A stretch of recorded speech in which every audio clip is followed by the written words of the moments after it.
Chapter number 1, Introduction to Economics.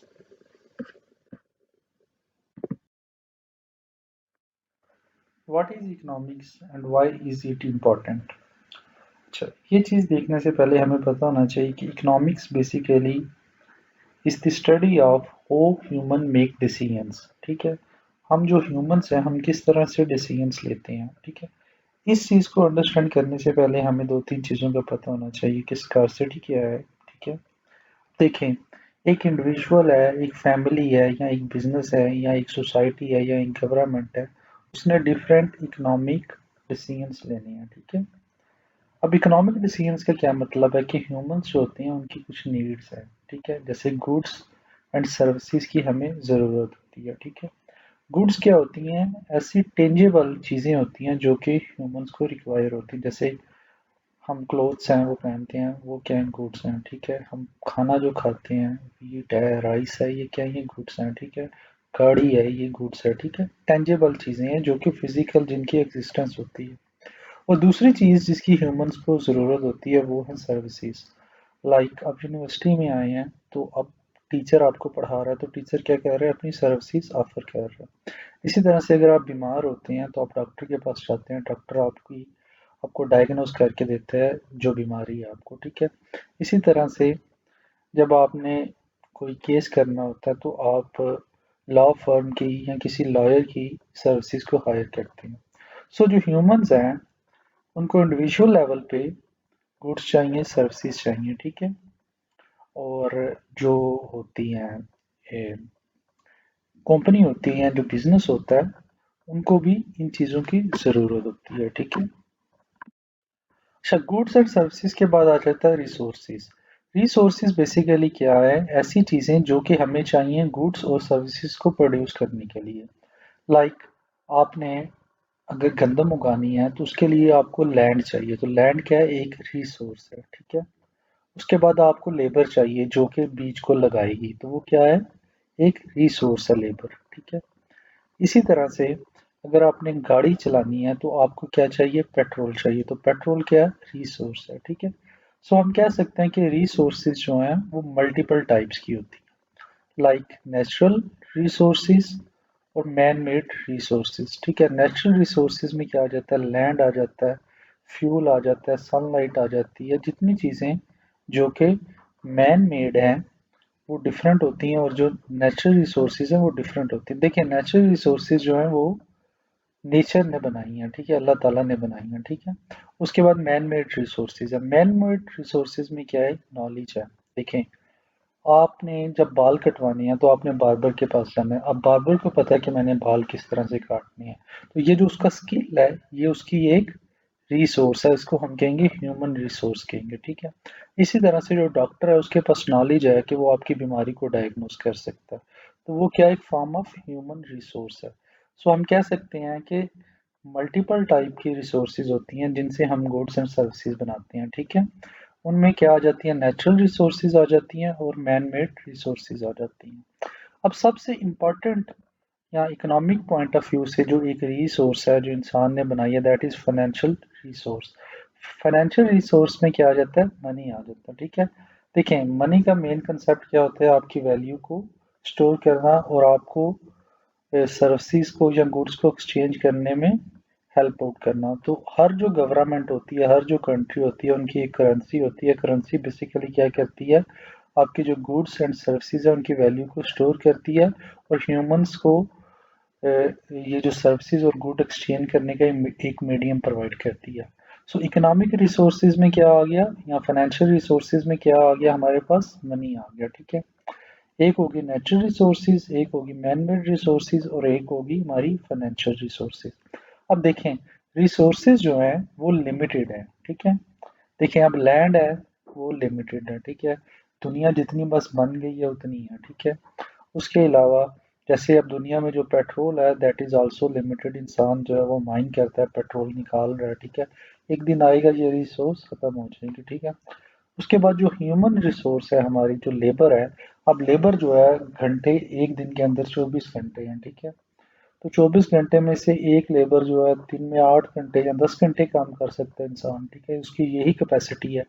सो जो हमारी human resource है या जो हमारी लेबर है उस पे भी उसकी भी लिमिटेशन है कि हम काम सिर्फ दिन में एक खास टाइम के लिए कर सकते हैं, ठीक है। तो जो अवेलेबिलिटी होती है लेबर की वो भी लिमिटेड होती है, ठीक है। इसलिए क्या है कि हमारे पास जो रिसोर्सेज हैं वो लिमिटेड हैं, जिसकी वजह से हम जो गुड्स एंड सर्विसेज पैदा करते हैं या बनाते हैं वो भी लिमिटेड है।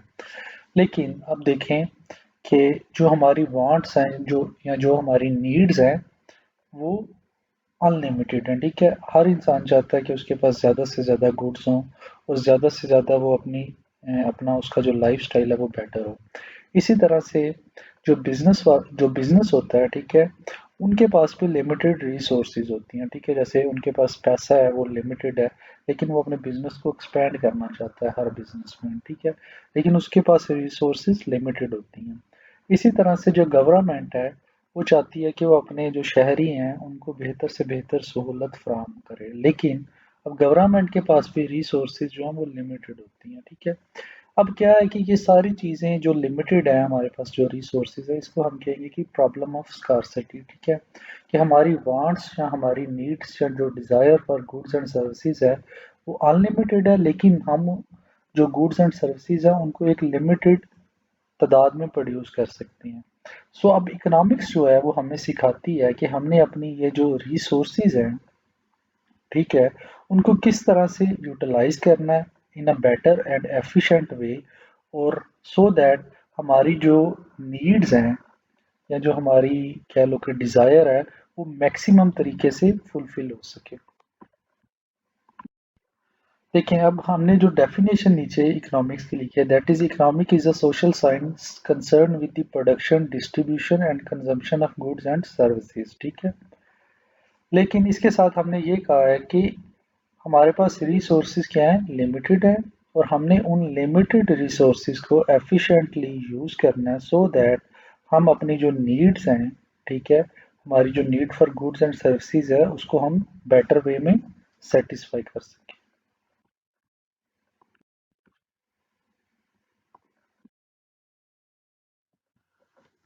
How to solve issue of scarcity, हमने कहा है कि हमारे पास जो रिसोर्सेज हैं वो लिमिटेड हैं, ठीक है, पर हमें गुड्स भी चाहिए, सर्विसेज भी चाहिए। अब क्या तरीका हो सकता है कि हम अपनी जो नीड है उसको पूरा कर सकें। एक तरीका तो ये है कि हमें जितनी गुड्स चाहिए हम खुद से प्रोड्यूस कर लें, लेकिन हर इंसान का जो स्किल है वो लिमिटेड होता है, ठीक है। वो हर चीज़ को प्रोड्यूस नहीं कर सकता, ठीक है, हर चीज़ का नॉलेज नहीं होता इंसान के पास।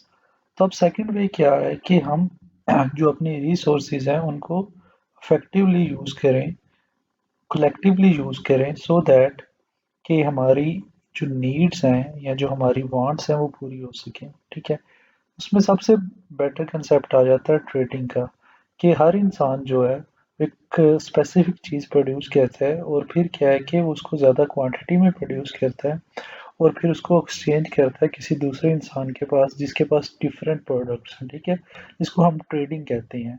कि देखें, एक जो फार्मर है वो वीट अगर पैदा करता है तो वीट वो काफ़ी ज़्यादा क्वांटिटी में प्रोड्यूस करता है, ठीक है। अब उसकी नीड से ज़्यादा है तो वो क्या करता है, जो अज़ाफ़ी वीट है उसको ट्रेड करता है, दूसरों को दे देता है, ठीक है, मार्केट में जाके, और उसके एवज़ उसको जो बाकी चीज़ें चाहिए या जो उसकी ज़रूरत है जैसे कपड़ा चाहिए या उसको राइस चाहिए वो चीज़ें ले लेता है। सो क्या है कि हमने अपनी सोसाइटी में एक कंसेप्ट है, डिवीजन ऑफ लेबर, कि हर इंसान जो है वो एक स्पेसिफिक जॉब करे और उस जॉब में वो फिर इतना एक्सपर्ट हो जाता है कि वो फिर ज़्यादा क्वांटिटी में चीज़ें प्रोड्यूस करता है, और फिर जब वो ज़्यादा क्वांटिटी में चीज़ें प्रोड्यूस करता है तो इन अदर वर्ड्स हम कहते हैं कि वो रिसोर्सेज को इफेक्टिवली या एफिशिएंटली यूज़ कर रहा है, ठीक है। देखिए अब ये भी लॉजिकल है कि एक फार्मर है जिसको वीट प्रोड्यूस करनी आती है या राइस प्रोड्यूस करना आता है, वो जस्ट फोकस करे वीट प्रोड्यूस करने में और राइस प्रोड्यूस करने में।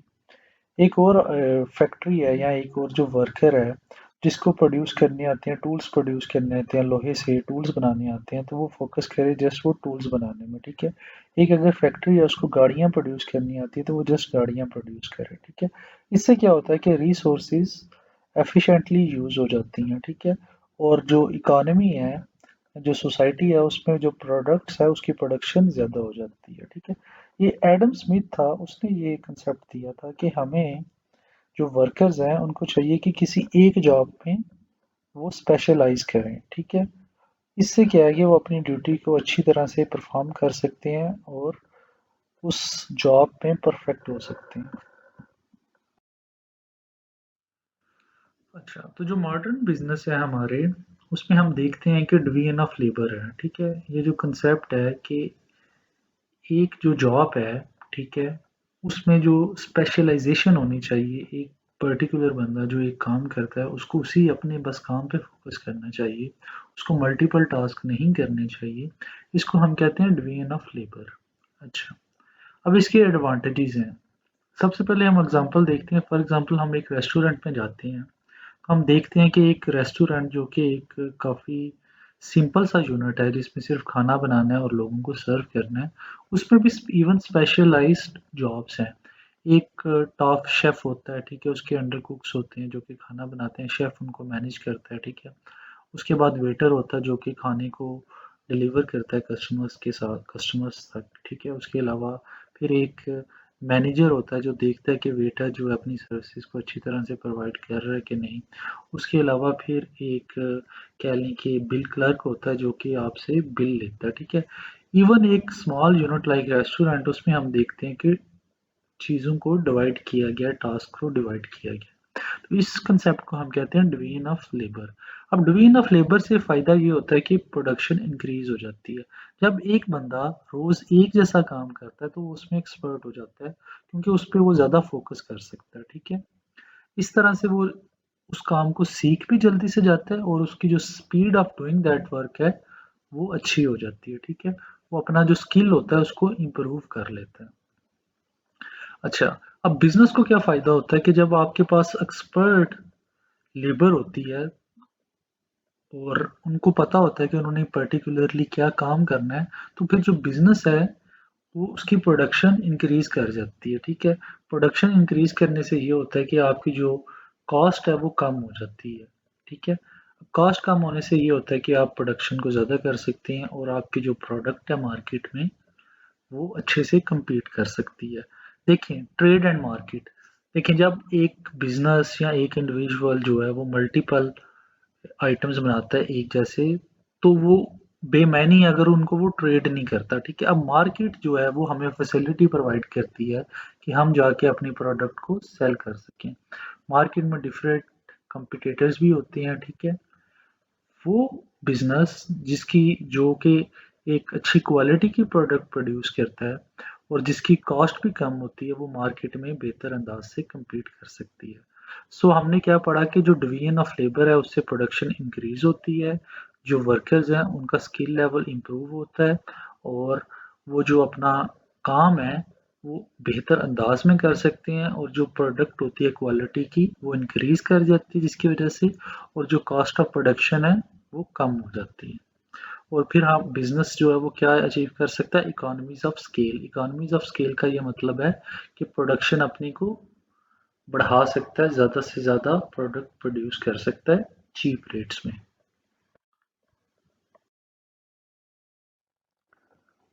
अब ये काफ़ी इंपॉर्टेंट क्वेश्चन है कि why study economics. Previous slides में हमने पढ़ा कि सर्विसेज जो हैं या गुड्स जो हैं उनकी प्रोडक्शन होती है, फिर उनकी डिस्ट्रीब्यूशन होती है और फिर अल्टीमेटली उनकी कंजप्शन होती है, ठीक है।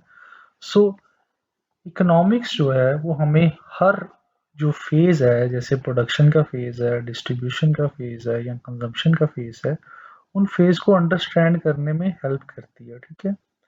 और उसके बाद हमें इक्विप करती है ऐसे टूल्स के साथ कि हम ये जो तीनों फेज़ हैं, प्रोडक्शन का, डिस्ट्रीब्यूशन का और कंजम्पशन का, उसको बेटर वे में अंडरस्टैंड कर सकते हैं और उसको इम्प्रूव कर सकते हैं और उसको इफेक्टिव कर सकते हैं। देखें, दुनिया में जितनी भी प्रॉब्लम्स हैं, जैसे आप देख लो सीरिया में, अफगानिस्तान में, सोमालिया में, उन सब के पीछे इकोनॉमिक रीजंस हैं कि लोग जो हैं वो समझते हैं कि उनको उनका राइट नहीं मिल रहा, ठीक है। या गवर्नमेंट जो है वो ठीक से वर्क नहीं कर रही, लोगों तक जो सहूलतें हैं वो ठीक तरह से पहुंच नहीं रही हैं, करप्शन है। तो उससे क्या होता है कि सोसाइटी के अंदर एक कह लो कि डिसरप्शन आ जाती है या एक वायलेंस आ जाता है, और ऐसे मुल्क जो कि इकोनॉमिकली वीक हैं, हम देखते हैं कि उधर वार है, कन्फ्लिक्ट है, जैसे सीरिया, अफगानिस्तान, सोमालिया, देखते हैं कि ड्यू टू पॉवर्टी इन मुल्कों में कन्फ्लिक्ट है। सो इकोनॉमिक्स जो है वो बड़ी इंपॉर्टेंट है, ये हमें हेल्प करती है अंडरस्टैंड करने में प्रोसेसेस को, ठीक है। और जब हमें इकोनॉमिक्स के टूल्स का पता होगा, उसकी टेक्निक्स का पता होगा, डिफरेंट हम थ्योरीज पढ़ेंगे इकोनॉमिक्स में, उनका पता होगा, तो जो हमारा कंट्री है या जो हमारे अपने इकोनॉमिक हालात हैं इंडिविजुअल के, या जो एक बिजनेस है उसका जो इकोनॉमिक मॉडल है, उसको हम बेहतर तरीके से अंडरस्टैंड कर सकेंगे। और जो इंटरनेशनल अफेयर्स हैं या इंटरनेशनल जो वर्किंग है उसको भी बेटर वे में अंडरस्टैंड कर सकेंगे। किसी के साथ अगर हम डिस्कशन करते हैं और इकोनॉमी के रिलेटेड, उसके बारे में हमें ज़्यादा बेहतर पता होगा अगर हमें इकोनॉमिक्स की नो हो है या हमें इकोनॉमिक्स की डिफरेंट थ्योरीज का पता है। सो ये एक बड़ा हेल्पफुल कोर्स है जो कि हमें हमारी इंडिविजुअल लाइफ में कैसे हमने अपने हाउस होल्ड को मैनेज करना है, कैसे हमने अपने बिजनेस को मैनेज करना है, और फिर at a larger level country ने कैसे अपने लोगों को मैनेज करना है, उन सब के बारे में हमें ये गाइड करता है या इंफॉर्मेशन प्रोवाइड करती है इकोनॉमिक्स। अच्छा, इकोनॉमिक्स की मेन दो फील्ड्स हैं, एक है माइक्रो इकोनॉमिक्स और एक है मैक्रो इकोनॉमिक्स। अच्छा, जैसे हमने पहले पढ़ा है कि इकोनॉमिक्स का मेन कंसर्न ये है कि ह्यूमन बीइंग्स की वेल बीइंग हो, ठीक है। ह्यूमंस जो हैं वो अपने लाइफस्टाइल को बेटर करें, अपनी जो इकोनॉमिक नीड्स हैं उनको अच्छे से फुलफिल करें। तो जो माइक्रो इकोनॉमिक्स का फोकस है वो क्या है, इंडिविजुअल हाउस होल्ड्स और जो फर्म्स हैं वो हैं, ठीक है। अब देखें, इंडिविजुअल जो है, एक आम आदमी जो है, उसने अपने घर का बजट बनाना है, ठीक है। उसके पास लिमिटेड बजट है, वो चाहता है कि वो अपने बजट को एक अच्छे अंदाज से या एक अच्छे तरीके से यूटिलाइज करे। तो उसमें क्या आ जाएगा, ये किस चीज़ में आ जाएगा, माइक्रो इकोनॉमिक्स में आ जाएगा। देखिए, हर बंदा चाहेगा कि उसकी जो कह लें कि स्पेंडिंग्स हैं वो ऐसी हों कि उसकी जो नीड्स हैं या जो उसकी वांट्स है वो मैक्सिमम वे में क्या हो सकें, सेटिस्फाई हो सकें, ठीक है। वो अपने घर का बजट बनाता है एक अगर इंसान, तो वो देखता है कि सबसे ज़रूरी अशिया कौन सी है, ठीक है। सबसे पहले वो उनको बाय करता है, ठीक है। उसके बाद फिर जो उसकी अपनी बाकी नीड्स होती हैं उनको पूरी करने की कोशिश करता है, ठीक है। तो माइक्रो इकोनॉमिक बेसिकली किस पे फोकस करती है, उसका फोकस कौन है, हाउस होल्ड, ठीक है। और स्मॉल जो बिजनेसेस होते हैं या फर्म्स होती हैं वो माइक्रो इकोनॉमिक्स का फोकस है।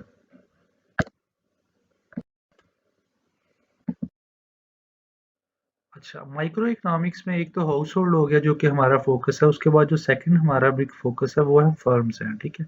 फर्म्स क्या करती हैं, वो बिजनेस करती हैं और गुड्स एंड सर्विसेज को प्रोड्यूस करती हैं, ठीक है।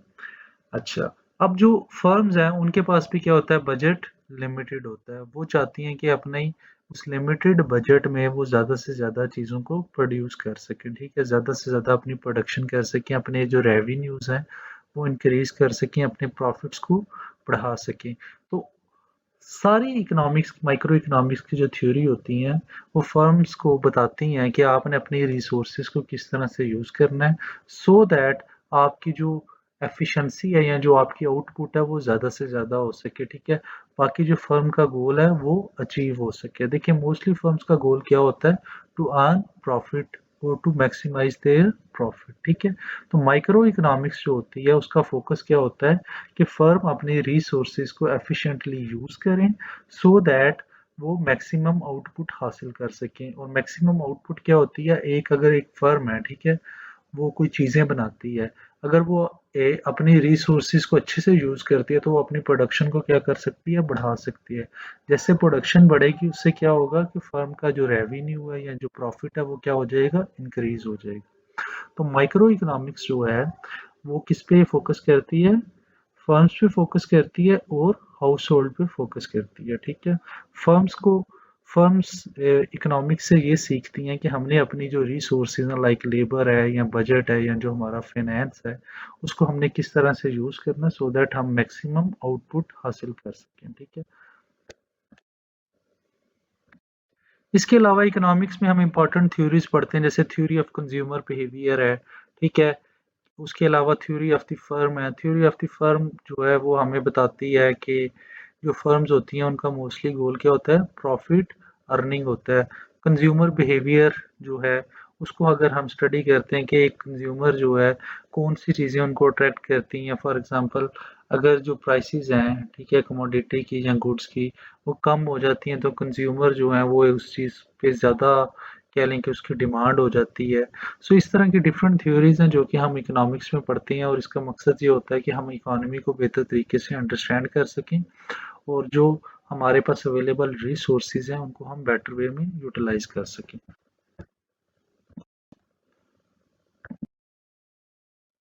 अब इकोनॉमिक्स में एक तो माइक्रो इकोनॉमिक्स है, उसके बाद क्या आ जाती है मैक्रो इकोनॉमिक्स। देखिए मैक्रो का क्या मतलब होता है, एट अ बिगर लेवल। अगर हम बात करते हैं तो हमने पहले बात की थी कि इकोनॉमिक्स का एक मेन पर्पस ये भी है कि सोसाइटी जो है उसकी वेल बीइंग को इम्प्रूव करना या एक सोसाइटी में जो लोग रहते हैं उनके लिविंग स्टैंडर्ड को इम्प्रूव करना। तो जैसे हर मुल्क में क्या होता है कि जो गवर्नमेंट होती है बहुत सारे इकोनॉमी के जो फैक्टर्स हैं उनको वो कंट्रोल करती है। देखें एक मुल्क है उसके अंदर कितनी ज़्यादा प्रोडक्शन हो रही है गुड्स की या सर्विसेज की, तो उसको उसका डायरेक्ट जो कह लें कि रीज़न होता है वो इकोनॉमिक पॉलिसी होती है जो कि गवर्नमेंट बनाती है उस मुल्क की, ठीक है। अगर मुल्क के अंदर जो रिसोर्सेज हैं जैसे नेचुरल रिसोर्सेज हैं, ऑयल है, बिजली है, ठीक है, उसके अलावा क्या लें फर्नेस ऑयल है, सोलर एनर्जी है, इन सारी रिसोर्सेज को कौन मैनेज करके एलोकेट करता है, गवर्नमेंट करती है। सो ओवरऑल जो गवर्नमेंट होती है वो आपकी मुल्क की जो इकोनॉमिक एक्टिविटी है उसको मॉनिटर भी करती है और उसको कह लें कि पुश भी करती है या गवर्नमेंट की पॉलिसीज उसको अफेक्ट भी करती हैं।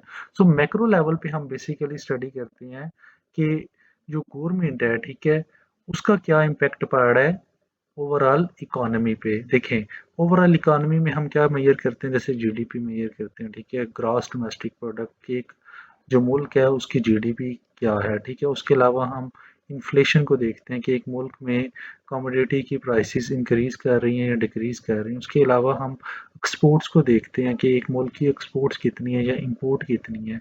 उसके अलावा हम एक मुल्क की मॉनेटरी पॉलिसी को देखते हैं जो कि जो भी मुल्क होता है उसका सेंट्रल बैंक उसको रन करता है, ठीक है। तो ये सारी चीज़ें जो होती हैं या जो सारे फैक्टर्स होते हैं इन इन इनको डायरेक्टली कौन इम्पैक्ट कर रहा होता है, गवर्नमेंट कर रही होती है। अगर गवर्नमेंट मुल्क की सारी रिसोर्सेज को बेहतर तरीके से यूटिलाइज करे तो मुल्क में एक तो गुड्स और सर्विसेज की प्रोडक्शन बढ़ जाती है, दूसरा ये है कि लोगों का जो लिविंग स्टैंडर्ड है वो इम्प्रूव कर जाता है। सो जो गवर्नमेंट है उसकी जो पॉलिसीज होती हैं और अब ओवरऑल अगर हम सोसाइटी में इकोनॉमिक एक्टिविटी को देखना चाहते हैं तो वो हम किस में देखते हैं, मैक्रो इकोनॉमिक्स में देखते हैं। इसमें हम देखते हैं कि एक मुल्क कितनी जल्दी या कितनी तेजी से तरक्की कर रही है, कितना वो कह लें कि स्लो डाउन हो गया तरक्की तरक्की उसकी कह लें कि कम हो गई है। फिर हम ये देखते हैं कि एक मुल्क जो है उसमें महंगाई कितनी है या महंगाई का ट्रेंड क्या है। ये सारी चीज़ें मैक्रो इकोनॉमिक्स में आ जाती हैं, ठीक है। लाइक अभी कोविड का सीज़न था तो मोस्टली क्या हुआ है कि पूरी दुनिया की इकोनॉमी स्लो डाउन हो गई है, ठीक है। इसके अलावा जो गवर्नमेंट की पॉलिसीज होती हैं उनका क्या होता है, डायरेक्ट इम्पैक्ट होता है इकोनॉमी पे। वो सारे गवर्नमेंट के डिसीजंस जो होते हैं उनको हम एनालिसिस करते हैं। उसके अलावा जो मार्केट होती है, ठीक है, जैसे डिफरेंट मार्केट्स हैं उस पे क्या होता है, गवर्नमेंट उन रूल्स एंड रेगुलेशंस उन पे इम्प्लीमेंट करती है या लागू करती है। उन मार्केट्स को स्टडी करना, गवर्नमेंट की पॉलिसीज को स्टडी करना इकोनॉमी के हवाले से, ये सारा कुछ किस में आ जाता है, मैक्रो इकोनॉमिक्स में आ जाता है। और देखें एक मुल्क ओवरऑल जितनी ज़्यादा प्रोडक्शन करेगा गुड्स एंड सर्विसेज की उतना ही बेहतर उधर के लोगों का लिविंग स्टैंडर्ड होगा। तो ये सारी चीज़ें जो हैं ये हम किस में पढ़ते हैं, मैक्रो इकोनॉमिक्स में।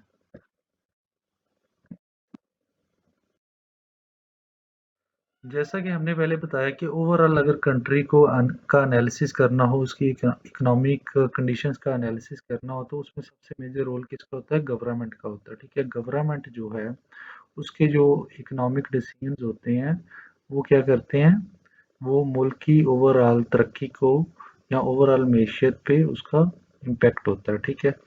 अच्छा,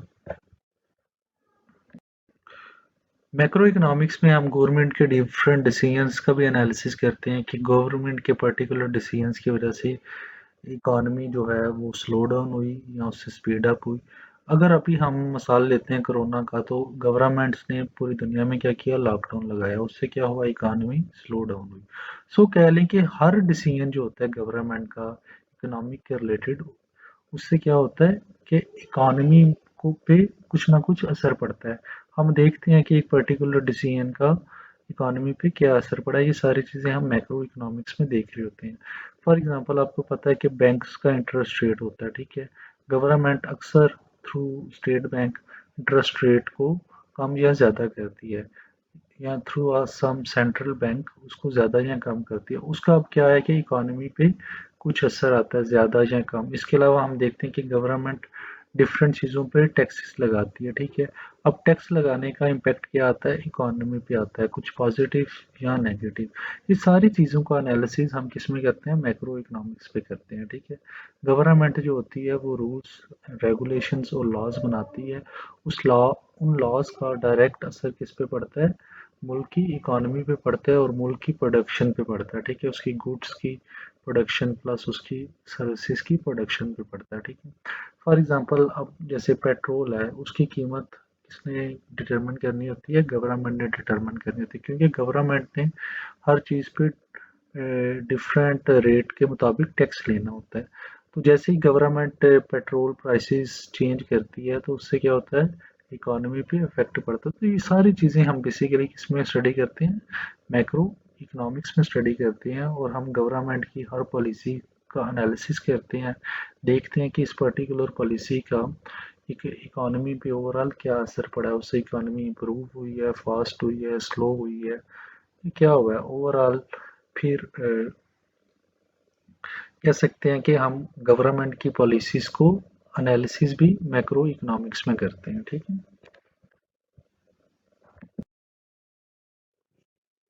अब इकोनॉमिक्स पढ़ने का एक मेन मकसद तो यह है कि इकोनॉमिक्स की डिफरेंट थ्योरीज हैं, ठीक है।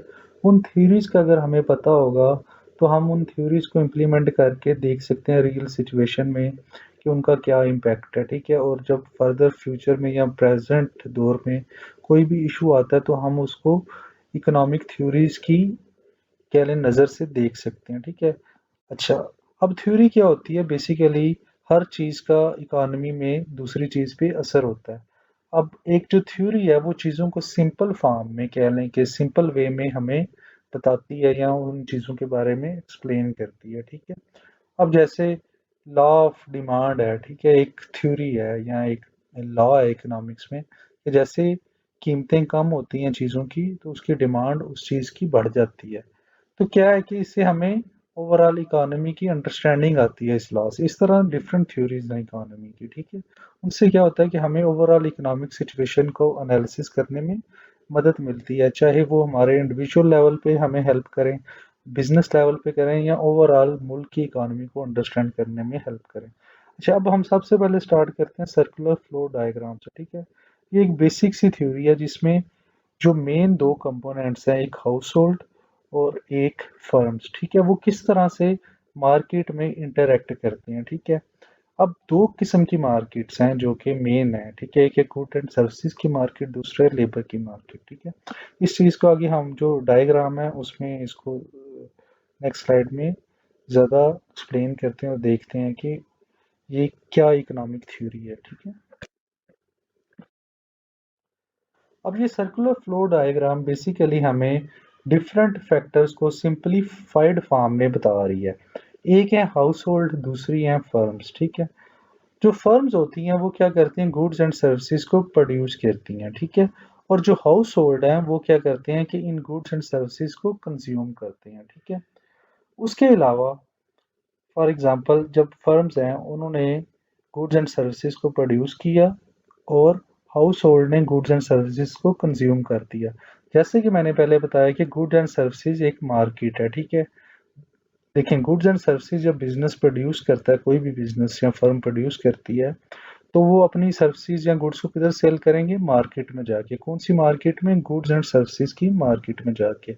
और बायर्स कौन होंगे, हाउस होल्ड। हाउस होल्ड से मुराद आम आदमी है, ठीक है, जो कि इस कम्युनिटी या सोसाइटी का हिस्सा है। उसके पास क्या है, पैसे हैं, वो जाएगा मार्केट में गुड्स एंड सर्विसेज की मार्केट में जाएगा और जो उसकी नीड की ज़रूरत की अशियाएं उनको जाके क्या करेगा, खरीद लेगा। ठीक है। अच्छा, अब ये वाली सिचुएशन अभी तक हमने हाफ एनालिसिस किया। ठीक है। अब क्या है कि हाउस होल्ड जो है उन उसके पास क्या है, पैसे हैं। अब वो पैसे उसके पास किधर से आए, वो उसके पास आए लेबर मार्केट से। अब लेबर मार्केट कैसी मार्केट है, जिधर फर्म्स को ज़रूरत है लोगों की। ठीक है। लोगों की क्यों ज़रूरत है फर्म को, क्योंकि एक फर्म है, उसने बिजनेस करना है, उसके लिए उसको क्या चाहिए, ह्यूमन रिसोर्स चाहिए, उसको वर्कर्स चाहिए। ठीक है। अब क्या है कि फर्म्स लेबर मार्केट में आएंगी और उधर से किनको हायर करेंगी, हाउस होल्ड वालों को, क्योंकि जारी बात है एक जो आम आदमी है वो बिजनेस तो नहीं करता, उसने क्या करनी है, जॉब करनी है। ठीक है। उसको कौन हायर करेगा, फर्म्स हायर करेंगी। फर्म्स क्यों हायर करेंगी, क्योंकि फर्म्स ने बिजनेस करना है और उसके लिए उनको क्या चाहिए, लेबर चाहिए, वर्कर चाहिए, जो कि गुड्स एंड सर्विसेज की प्रोडक्शन कर सके। अब हाउस होल्ड गया लेबर मार्केट में, फर्म्स ने उसको जॉब ऑफर की और उसने क्या किया, जॉब एक्सेप्ट करके फर्म्स के लिए काम किया और फर्म से बदले में क्या लिया, वेजेस ले ली। ठीक है। अब देखेंगे पूरा सर्कल चल रहा है, फर्म्स जो हैं वो हाउस होल्ड को क्या पे कर रही हैं, वेजेस और सैलरीज। अब हाउस होल्ड के पास जब वेजेस या सैलरी या पैसा है तो वो उसको कैसे यूज करता है, वो गुड्स एंड सर्विसेज मार्केट में जाता है और अपनी पसंद की चीजें खरीद लेता है। ठीक है। तो अब देखिए सारी चीजें आपस में कनेक्टेड है, हाउस होल्ड भी कनेक्टेड है, फर्म्स भी कनेक्टेड है, गुड्स एंड सर्विसेज मार्केट भी कनेक्टेड है और लेबर मार्केट भी आपस में कनेक्टेड है। तो क्या है कि ये सारे फैक्टर्स को हमने क्या किया, सर्कुलर फ्लो डायग्राम में बता दिया और इनकी आपस में जो कह लें कि रिलेशनशिप है उसको एक्सप्लेन कर दिया कि देखिए इतने डिफरेंट फैक्टर्स थे, उन सब को हमने सिंप्लीफाइड वे में बता दिया। तो ये क्या हो गया, एक इकोनॉमिक थ्योरी होगी सिंपल सी। ठीक है। सर्कुलर फ्लो डायग्राम में जो फिगर था उसने क्या किया कि डिफरेंट फैक्टर्स हैं जो इकोनॉमी के या डिफरेंट जो मार्केट्स हैं आपस में वो किस तरह से इंटरेक्ट करती हैं, उनको सिंप्लीफाइड फॉर्म में बता दिया। उसने बता दिया कि लेबर जो है वो पेज एंड वेजेस किससे लेता है, फर्म से लेता है। फर्म्स क्या करती हैं, गुड्स एंड सर्विसेज को प्रोड्यूस करती हैं और लेबर के पास जो पैसे हैं वो फिर क्या है, जो उसको सैलरी मिली है वो उसी सैलरी या वेजेस को यूज करता हुआ जो फर्म्स की गुड्स एंड सर्विसेज है उसको बाय कर लेता है। और इस तरह इकोनॉमी का पूरा साइकिल चल रहा है जो कि आपस में कनेक्टेड है। ठीक है। अगर हम किसी एक फैक्टर को कह लें कि चेंज करेंगे तो उससे पूरा इकोनॉमिक सिस्टम चेंज हो जाएगा। फॉर एग्जांपल, अगर जो फर्म्स हैं वो वेजेस या सैलरी वर्कर्स की बढ़ा देती हैं तो उससे फर्म पे भी असर पड़ेगा, प्लस जो लेबर है उस पे भी असर पड़ेगा। किस तरह से पड़ेगा, देखें अगर जो फर्म है वो लेबर की सैलरी बढ़ाती है तो क्या है कि उससे कॉस्ट ऑफ प्रोडक्शन फर्म्स की इंक्रीज कर गई और उनका प्रॉफिट क्या हो गया, श्रिंक हो गया। लेकिन उससे अब दूसरा इम्पैक्ट क्या पड़ा कि जब लेबर के पास ज़्यादा पैसे आ गए तो उसकी बाइंग पावर या परचेजिंग पावर क्या होगी, इंक्रीज होगी। और जब जैसे उसकी बाइंग पावर इंक्रीज होगी तो जो प्रोडक्ट्स हैं या जो गुड्स एंड सर्विसेज हैं उनकी डिमांड क्या हो जाएगी, ज़्यादा हो जाएगी। तो फिर फर्म्स को क्या करना पड़ेगा, अपनी प्रोडक्शन इंक्रीज करनी पड़ेगी क्योंकि गुड्स एंड सर्विसेज की डिमांड ज़्यादा हो गई है, क्योंकि वर्कर्स या जो हाउस होल्ड है उनकी इनकम इंक्रीज कर गई है। सो एक चीज़ को जैसे हम चेंज करते हैं इकोनॉमी में, उसका इम्पैक्ट मल्टीपल चीज़ों पे पड़ता है। अच्छा, इस स्लाइड में हम पढ़ रहे हैं कि जो कह लें कि इकोनॉमिक सिस्टम्स हैं वो किस तरह से हैं। ठीक है। सबसे पहले हम देख रहे हैं ट्रेडिशनल इकोनॉमीज। ठीक है। जैसे कि पुराने दौर में क्या होती थी, ट्रेडिशनल इकोनॉमीज होती थी, प्रोडक्शन इतनी ज़्यादा नहीं थी होती, लिमिटेड होती थी। इंसान सिर्फ अपनी ज़रूरत की चीज़ें को प्रोड्यूस करते थे और ज़्यादातर एग्रीकल्चरल इकोनॉमी थी। ठीक है। और क्या था कि लोगों की जो ऑक्यूपेशंस हैं वो उनकी फैमिली में रन करती थी। ठीक है। जैसे मोस्टली फैमिलीज जो होती हैं वो फार्मिंग के बिजनेस से एसोसिएट होती थी, या जैसे हम अपने गांव वगैरह में देखते हैं कि फैमिलीज क्या करती थी, ट्रेडिशनल बिजनेसेस या ट्रेडिशनल कह लें कि काम करते थे। लाइक कुछ लोग हैं वो जमींदार हैं तो क्रॉप ग्रो करते हैं। ठीक है।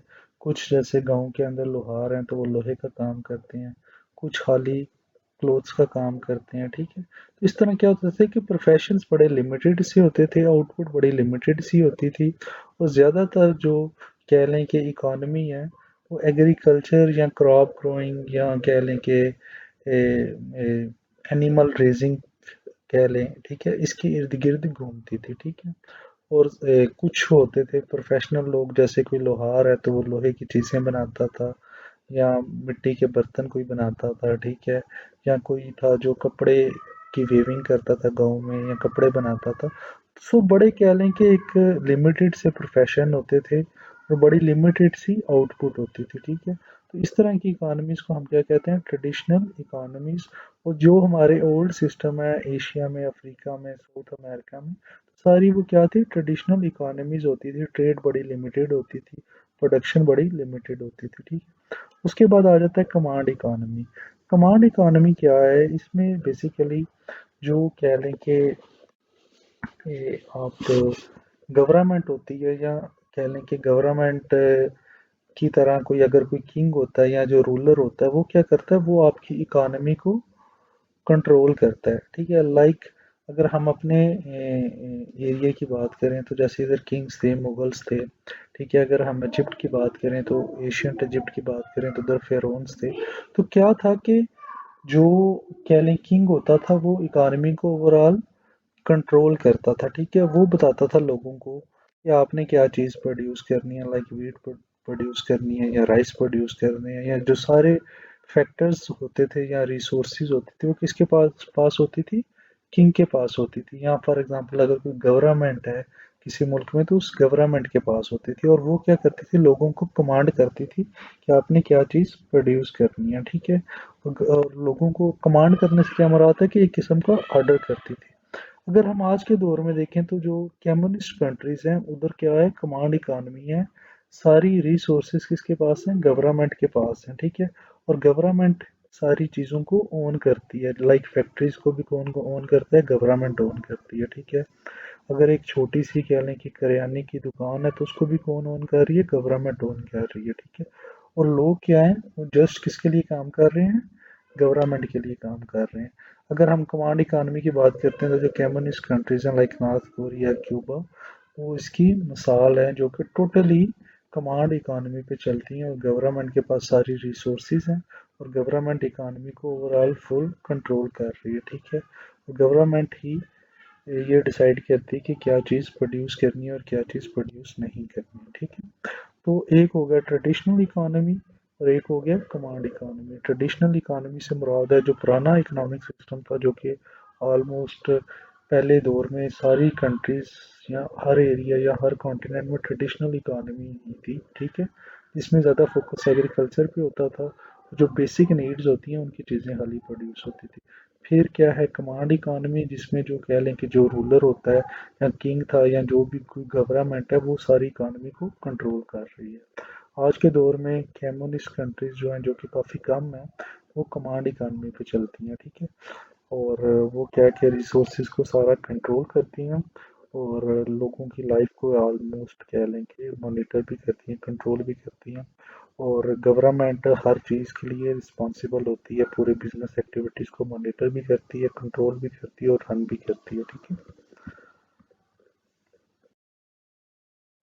थर्ड सिस्टम आ जाता है मार्केट इकॉनमी। मार्केट क्या होती है, बेसिकली ऐसा प्लेस होता है जिधर बायर एंड सेलर आते हैं, और जो सेलर है वो अपनी प्रोडक्ट या गुड को सेल करता है, और जो बायर होता है वो खरीद लेता है। तो जो मॉडर्न इकोनॉमिक सिस्टम है दैट इज़ मार्केट बेस्ड, ठीक है। जिधर चीज़ें जो हैं वो मार्केट में आती हैं, ठीक है। जिस चीज़ की डिमांड है वो ज़्यादा मार्केट में आएगी, लोग उसको खरीदेंगे, ठीक है। जो सप्लायर है वो ऐसी चीज़ प्रोड्यूस करेगा जिसकी डिमांड है, ठीक है। और लोग जो हैं वो कह लें अपनी नीड या अपनी डिज़ायर के मुताबिक चीज़ें खरीदेंगे, ठीक है। तो बेसिकली मार्केट इकानमी ऐसी इकानमी है जिसमें जो कह लें कि प्रोडक्शन है या जो गुड्स की सप्लाई है वो किस चीज़ पे डिपेंड करती है, वो लोगों की डिमांड पे कह लें कि डिपेंड करती है। और जो गवर्नमेंट होती है वो इकोनॉमी को ओवरऑल कंट्रोल नहीं कर रही होती, बल्कि मार्केट क्या है वो डिटरमिन करती है ऑन कह लें कि factors of on factors of demand and supply. वो कंट्रोल करती है ओवरऑल कि एक इकानमी में कितनी प्रोडक्शन होगी चीज़ों की, किन चीज़ों की ज़्यादा प्रोडक्शन होगी, और गवर्नमेंट जो होती है वो अपने आप को इन चीज़ों से दूर रखती है। गवर्नमेंट जस्ट क्या करती है, छोटे मोटे से रूल्स बनाती है, अपने टैक्स के लॉज बनाती है, और ओवरऑल जो प्रोडक्शन है वो कौन डिटरमिन करता है, वो मार्केट फोर्सेस करती हैं, ठीक है। लाइक स्टॉक एक्सचेंज जो है, न्यूयॉर्क स्टॉक एक्सचेंज ये जो है वो क्या है, एक मार्केट इकोनॉमी है, ठीक है। उधर गवर्नमेंट आपको नहीं कहती कि आपने ये चीज़ खरीदनी है या ये शेयर खरीद लें या ये सेल कर दे, लोगों की मर्जी है, ठीक है। इस तरह से कोई कार मार्केट है या कार कंपनीज हैं तो वो गाड़ियाँ बनाती हैं, गवर्नमेंट कभी उनको नहीं कहेगी कि आप ज़्यादा गाड़ी बनाएं या कम गाड़ी बनाएं। जिस चीज़ की डिमांड है उस लिहाज से जो एक कार कंपनी है वो गाड़ियाँ बनाएगी, ठीक है। इस तरह कोई मोबाइल मैन्युफैक्चरर है तो वो जितने मर्जी मोबाइल बनाए, ठीक है। अगर बस उसके अगर एक मोबाइल सेल हो रहे हैं तो दैट्स ओके, ठीक है। तो गवर्नमेंट जो है वो अपने आप को बिजनेस से क्या रखती है, दूर रखती है। गवर्नमेंट का बस इतना ही रोल होता है कि गवर्नमेंट ने हर चीज़ पे टैक्स लगाना है और टैक्स से अपना बजट बनाना है और पैसे इकट्ठे करने, ठीक है। तो अदर हर चीज़ जो है वो मार्केट के फैक्टर्स हैं, वो डिटरमिन करते हैं, या उनकी वजह से कह लें कि हर चीज़ डिटरमिन हो रही है कि एक गुड की कितनी सप्लाई होनी चाहिए, ठीक है। ये सारी चीज़ें कौन डिटरमिन करता है, मार्केट डिटरमिन करती है। अच्छा, person's income is based on his ability or her ability to convert resources। जब भी हम मार्केट इकानमी का पढ़े हैं तो मार्केट इकानमी में बेसिकली एक बंदा जो है उसकी इनकम किस चीज़ पर डिपेंड करती है कि वो कितनी अच्छे तरीके से जो रिसोर्सेज हैं, स्पेशली जो लेबर है, उसको यूटिलाइज करता हुए कोई चीज़ वैल्यू की प्रोड्यूस करता है सोसाइटी के लिए। देखें, वो चीज़ जो वैल्यू की होती है सोसाइटी के लिए, उसकी क्या होती है, मार्केट में डिमांड होती है। अगर हम वो चीज़ प्रोड्यूस करते हैं या वो बिजनेस करते हैं जिसकी डिमांड है, तो क्या होता है कि हम ज़्यादा प्रॉफिट अर्न कर सकते हैं मार्केट इकोनॉमी में। अब मार्केट इकोनॉमी को गवर्नमेंट एज सच कंट्रोल नहीं करती, ठीक है। जो मार्केट फोर्सेस होती हैं बेसिकली वो हर चीज़ को कंट्रोल करती है। मार्केट फोर्सेस कौन सी होती हैं, जो कि डिमांड लोगों की जो है वो क्या एक मार्केट फोर्स है।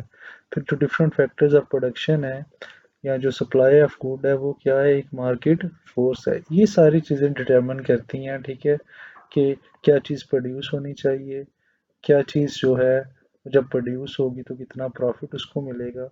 लेकिन इसके अलावा फिर भी हम देखते हैं कि गवर्नमेंट का कुछ ना कुछ रोल ज़रूर होता है इवन मार्केट इकोनॉमी में भी, क्योंकि अब कुछ गुड्स ऐसी हैं जो कि नेसेसिटी की हैं, ठीक है, जो कि लोगों ने कह लें कि यूज़ करनी ही करनी है। लाइक वीट है या शुगर है या मिल्क है, तो ये ऐसी नेसेसिटी की चीज़ें हैं कि जो कि हर मुल्क में हर जगह लोगों ने यूज़ करनी है। तो सो गवर्नमेंट का कुछ ना कुछ इन्फ्लुएंस इवन मार्केट इकोनॉमी में भी रहता है। लाइक ये गवर्नमेंट है वो रिस्पॉन्सिबल है लोगों की हेल्थ के लिए।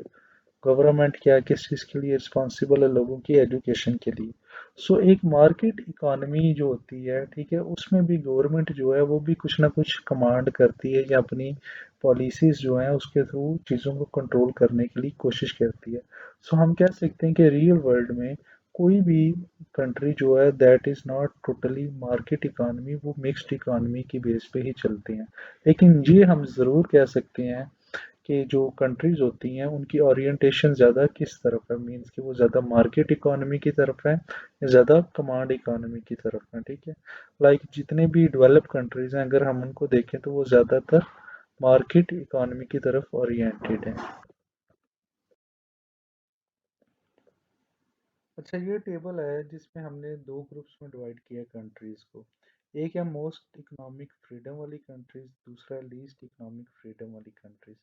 वो कंट्रीज जिधर मार्केट इकोनॉमी कह लें कि ज़्यादा है, वो कौन सी है, मोस्ट इकोनॉमिक फ्रीडम। और गवर्नमेंट का इधर क्या है कि इन्फ्लुएंस बड़ा कम है। गवर्नमेंट ज़्यादा चीज़ों को कंट्रोल नहीं करती बल्कि मार्केट ज़्यादा चीज़ों को कंट्रोल करती है, और जो मार्केट फोर्सेस हैं वही डिटरमिन करती हैं कि क्या चीज़ प्रोड्यूस होगी और क्या चीज़ प्रोड्यूस नहीं होगी।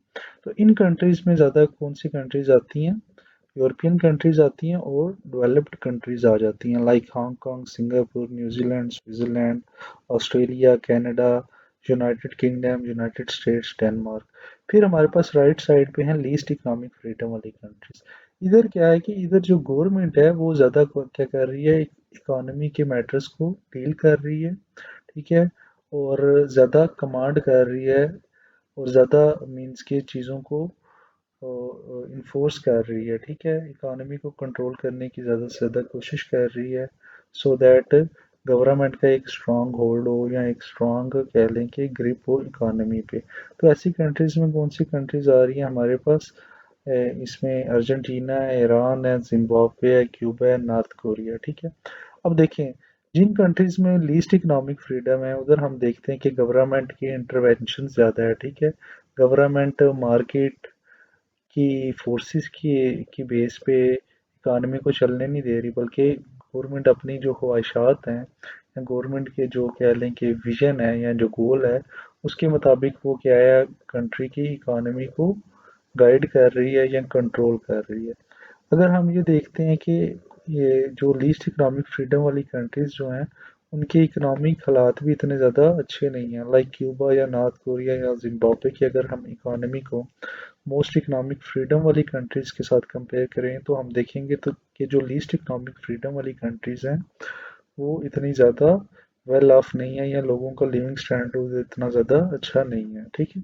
सो अब हमने इन दोनों का एनालिसिस भी कर लिया, एक most economic freedom plus least economic freedom, ठीक है। मोस्ट इकोनॉमिक फ्रीडम वाली कंट्रीज कौन सी हैं?